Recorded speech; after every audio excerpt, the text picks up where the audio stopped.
Oui, pas une simple épée de jardinage, mais une véritable épée qui brille plus que tes projets de recherche. Ce morceau de métal symbolise son autorité et son devoir envers son peuple. Maintenant, il doit prouver qu'il est digne de ce rôle crucial. C'est sûr que ça doit être stressant, presque aussi stressant que finaliser un mémoire à la dernière minute. En parlant de stress, le royaume traverse une période de crise. Les gens commencent à désespérer, un peu comme quand tu réalises que tu as oublié de réviser pour un examen. Malachi doit naviguer dans cette situation délicate, un peu comme s'il essayait de traverser un champ de mine avec des sandales.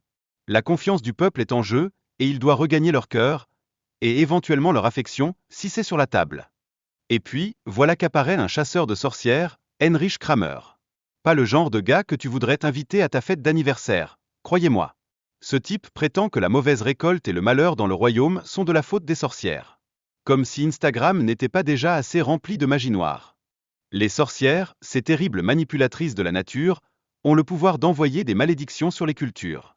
Tu sais, un peu comme quand tu rates la cuisine et que tu as une famine à la maison. Cette situation souligne combien elles peuvent influer sur la Terre, et pas dans le bon sens, contrairement aux influenceurs qui vous promettent des résultats bluffants en 3 jours. Malachi s'efforce de convaincre le roi de la réalité de cette menace. Imaginez un débat en classe où personne ne veut écouter, mais ici, c'est en jeu, des sorcières et des champs brûlés. Il insiste sur l'importance de l'unité pour combattre ces forces obscures, comme quand tout le monde doit travailler ensemble pour finir le projet de groupe sans que quelqu'un prenne la fuite. Pour dévoiler les sorcières cachées dans la foule, ils utilisent une poudre magique. Oui, ça existe, et je parie que ça ressemble à ce que l'on trouve dans le fond de ton sac à dos après un mois d'examen. C'est un rappel que pour combattre le mal, il faut des outils spécifiques, tout comme on a besoin d'un bon café pour survivre à une semaine de partiel. En tant que roi, Malachi propose un choix vital aux guerriers, rejoindre la lutte ou faire face à la mort. Pas la meilleure des options, n'est-ce pas? Cela souligne l'urgence de la situation, un peu comme quand tu réalises qu'il ne reste que 10 minutes avant que le prof ne termine le cours et que tu n'as pas pris de notes. La menace des sorcières est très, très réelle. Oui, pas de blague là-dessus, nécessitant une stratégie efficace pour la combattre. Le roi insiste sur l'importance de comprendre leurs faiblesses. Imagine cela comme un puzzle compliqué, mais avec moins de pièces, et plus de sorcières qui rient dans l'ombre. La recherche de l'ancienne magie et de la reine des sorcières devient cruciale, un peu comme retrouver ce livre de cours que tu as perdu sous une montagne de snacks. Cela révèle un aspect mystique de la bataille à venir, et croyez-moi, ce ne sera pas seulement une bataille de mots comme dans un débat en classe.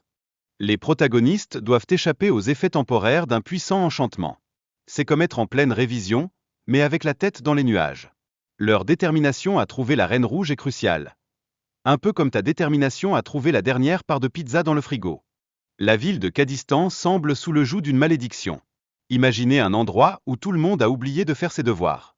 Cela complique les efforts de nos personnages qui doivent naviguer à travers des pièges et des illusions, un peu comme parviennent à ne pas se perdre sur le campus quand ils cherchent la salle de classe d'un professeur excentrique.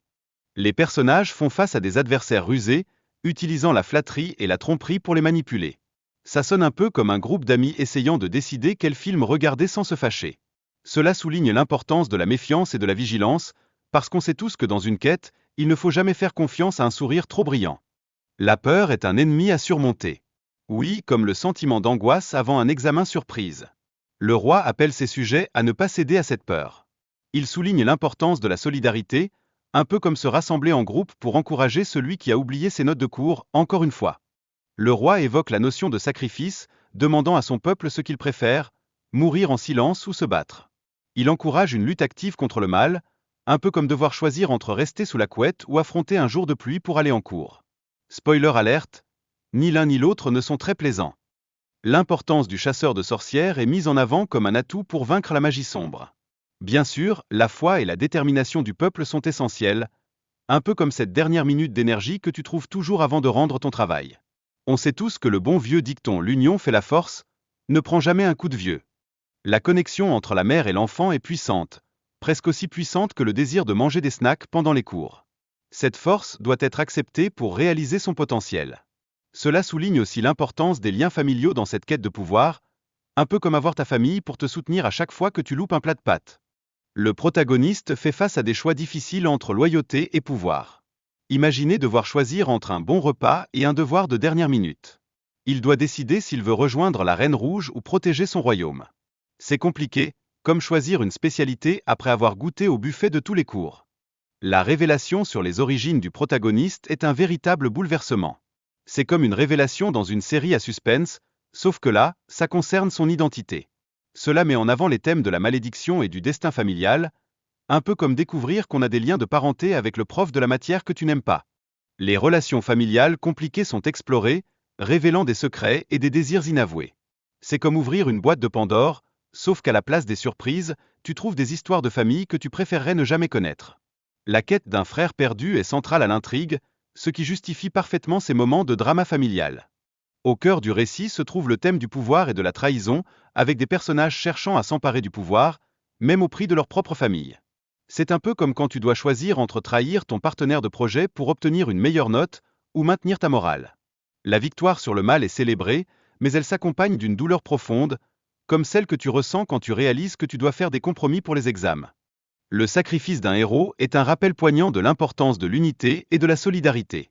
C'est comme quand toutes tes amies se regroupent pour soutenir l'un d'entre vous après un échec.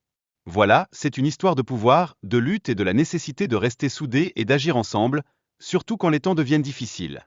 Alors, ne laissez pas les sorcières vous faire peur. Un bon groupe d'amis peut résoudre bien des problèmes, même ceux qui semblent sortis tout droit d'un film d'horreur.